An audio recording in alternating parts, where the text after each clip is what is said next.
Now, let's just move on now. We've discussed mental health issues. Now, let's just move on now to the amputee football. This is something, let me just start with the two of you, something that I was not quite aware of that it was happening here in Kenya, but it is happening. I think generally when it comes to para sports, let's say, we don't have that much of a light on it locally, which is a very unfortunate, because I know we have a basketball team and now we have our football team. It should be spoken about more. I feel like it's very overlooked, and yet we do have it here, and we have individuals who are out there representing us who are not being given the proper spotlight. Yeah, absolutely. And you find a couple of them that are so talented, and they've just got to be made that they belong, Delvin.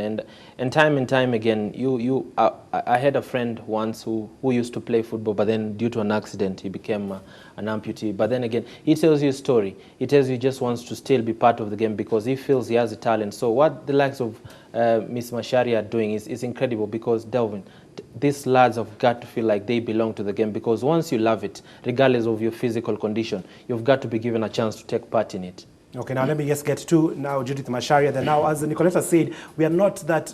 It's a sport that hasn't been shed on light too much here in Kenya. So that's why you're here to shed that light for us. First and foremost, is this amputee football a growing sport here in Kenya?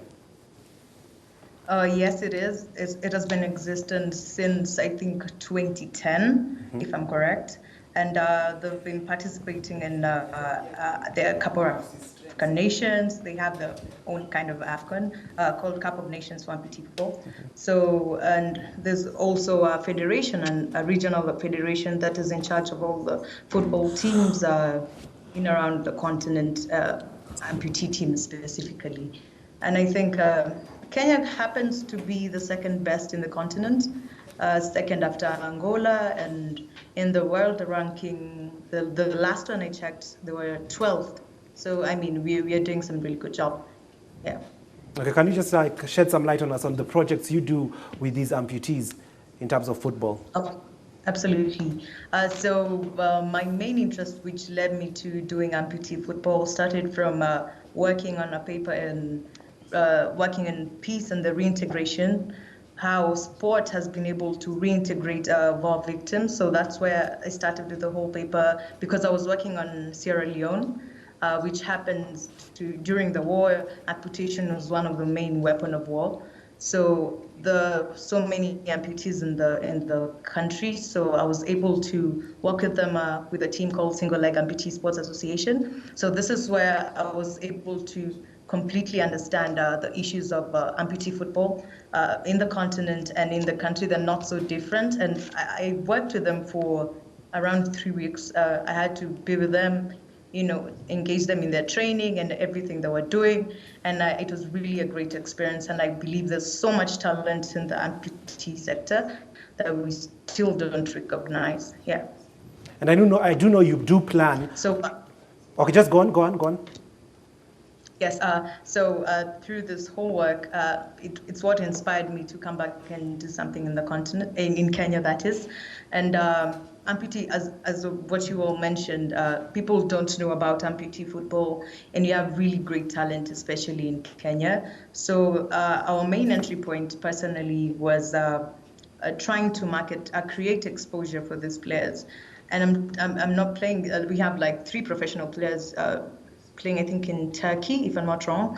Yeah, the amputee team. And the organizational structure when it comes to the amputee football is not the same as the usual federations and how they handle themselves. They don't have clubs, there's no league, and they function with the counties. So Nairobi has team A and B. We have, Narok. I'm guessing county names. Jesus, I'm so bad.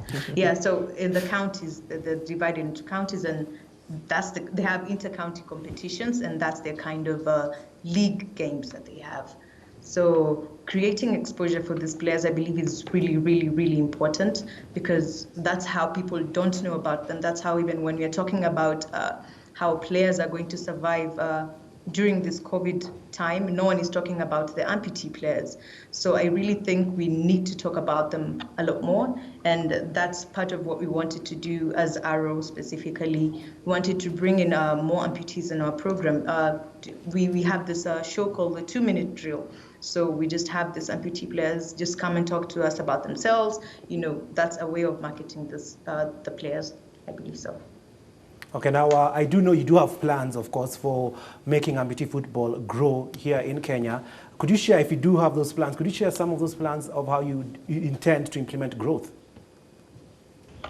Well, I'm very secretive, not secretive really, but I like to hold things until, you know, when they're finally right. Yeah. But I can lead you on. It's practically having a tournament. That was the basic idea, a tournament in how we're going to market these players. I was supposed to combine it with something on mental health as well, because I believe these are 2 entry points we could have, the mental health and the amputee players as well. Have proceeds that will go into supporting the team. This is something I'm already doing. I have so many things I'm working on, as I mentioned, trying to really understand what exactly do they need. You remember what happened when they were going for Africa Cup? They need kids, you know, and that's a basic need for the clubs. So I know there are so many issues that they're still struggling with. If they're not even able to hold games often as much as they want to. So this actually affects their performance even when you get to these African Cup games. So I really think by creating more exposure and having like something that will support the amputee players in the long term. That's just the tip of it. Yeah, that's all I can give you. Okay, no problem with that. Now, let me just come back here on studio now. Judith Macharia just mentioned there that Kenya is actually the second best in the continent in amputee football. Should the government take notice of that? I mean, or the FKF, let's just say FKF. I mean, absolutely, because it is, and the FKF should, because they are the Kenya Football Federation. Yeah. So they have to be aware and supportive of anything football. So it is their duty to find out and to support them. Yeah, absolutely, Delvin. And if we came second, it means that's a clear proof of talent. Mm-hmm. And people have got to take note, the people running the game.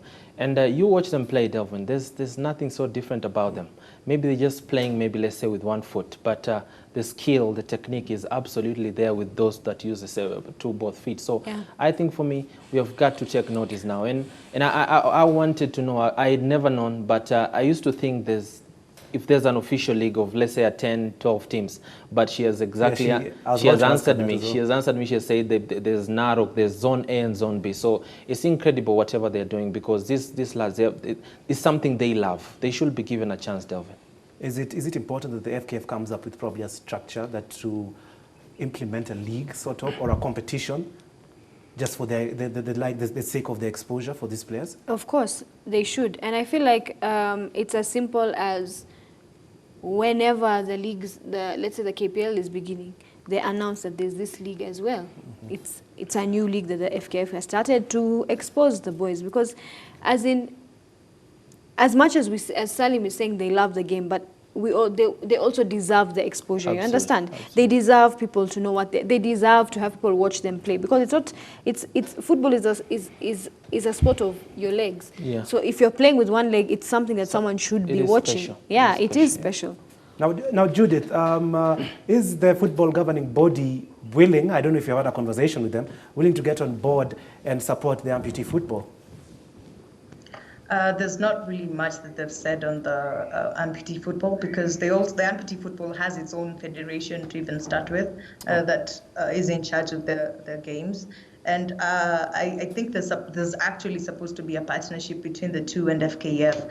And I think that's a huge miss when it comes to our leadership and supporting the whole agenda of inclusion in sports, you know. And even while we are on it, we don't get to see a women's team on the amputee side. So I think there are a lot of things that we need to focus on when it comes to developing the amputee football.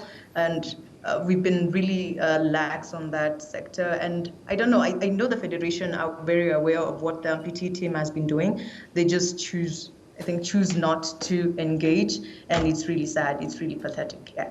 And how do the players really hold up? Because, of course, we do know for them, they're amputated, of course, so we do know they have Right. been through a traumatizing event in their life. How do they cope with all this?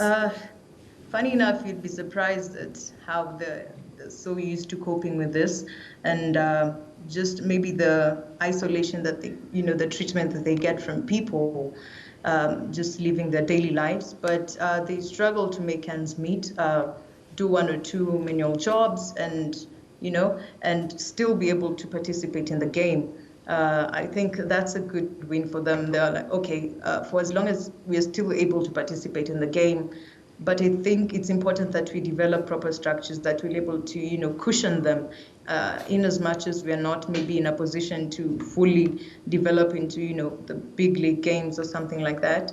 I think it's really important. We need to focus on the amputee players, because you can imagine surviving on just the basic things. I don't even think they get paid for what they do. So the lack of funds and all of those things that continue to cripple the game are far much PT sector. Let me bring it back to you guys here. They're not being paid, and probably there's an 80% chance that they are not being paid for what they're doing. How would you, first and foremost, you already said the FKF should get on board and just assist where They need where to, because you see, as much as they have their own federation, at the end of the day, it's the same like normal football. There's FKF, but they still have to report to FIFA. So yeah.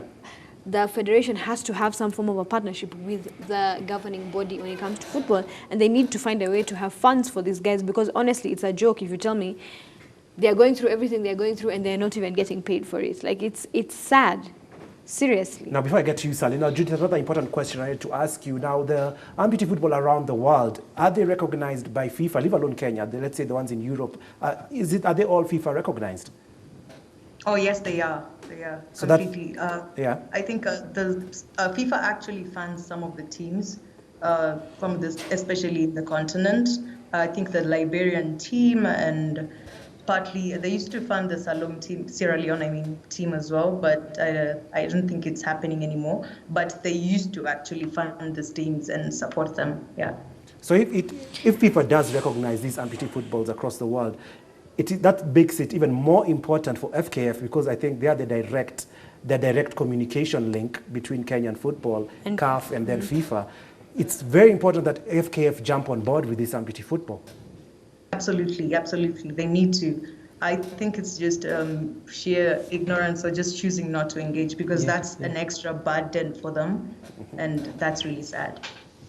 Salim, your thoughts on this? And I think for me, when it comes to FIFA, anything in your country, Delvin, that has the world football in it, they support you financially for it. And as Miss Macharia said it, it is just maybe that ignorance, or maybe they don't want extra burden for extra luggage on themselves or payments, because they feel like this money you're supposed to use on these other sports, you're supposed to eat this cash, so they don't want to be a part of it. But then again, Delvin, it is here that we keep on shooting ourselves in the foot as Kenyan football, because time and time again, if this sport is in our country, the federation, regardless if the amputees have their own federation, they have got to find a way to chip in and create that awareness for them. Now, Judith, let me just ask you the last question regarding amputee football, then we can jump into your other amazing projects. How is this changing those players' lives? Because, of course, you say they juggle between work and playing. How is this changing their lives? I think the same way a normal athlete will feel about playing the game, it's exactly the same way for them. And this is more of a source of strength for them, because there's so many things that they're told they're not able to do as persons with disability, but being able to engage in a sport such as football, that people normally assume it's something that you use with your 2 feet, being able to play with 1 foot, and doing it so well, I think that's something that really gives them a whole lot of joy. And as much as, and it's also a kind of way they're able to reintegrate themselves with the society, being able to do something that the entire society loves, they've been neglected, they're told, okay, you cannot work in this kind of place, you cannot do this and that because you're disabled, but in this place, in this football, they're able to just be free and feel, like the able-bodied person. Yeah, and I think it's really, really important that we need to focus on this, and especially looking at what it does for them. That should be the most important thing. Yeah. Okay, now Salim and Nicolette, any last question regarding amputee football you'd like to ask Judith before we jump into another topic? Okay, has there ever been an approach to get private funding other than relying on our usual FKF and probably, yeah, like is there a proposal to get corporates involved in it? Judith, I'm guessing. Okay, go on. Yeah, go on. I heard. Yeah, good question, by the way. I think that's something they need to consider venturing into instead of depending on FKF and the national government to be able to support these teams. I think that's something they've not really ventured into. There's still the whole, even if you look at their pages and how active they are on their social media, some of their posts are as old as 2018, and that's the most latest post. So I think there's a lot that needs to be done, in terms of informing them and what they need to know, what they can do for themselves, and to be able to promote the game in itself. So I think there's a lot they still don't know, and especially having corporates, it's quite a task, even in our normal circumstances, like in the KPL in itself, getting a corporate to jump in on a team, there's a lot of convincing that needs to be done. So I believe pushing for this, maybe if they do it out of but I believe if we are showcasing them as great for the great talents that they are, it will be so much easier for them to get this kind of private sponsorships.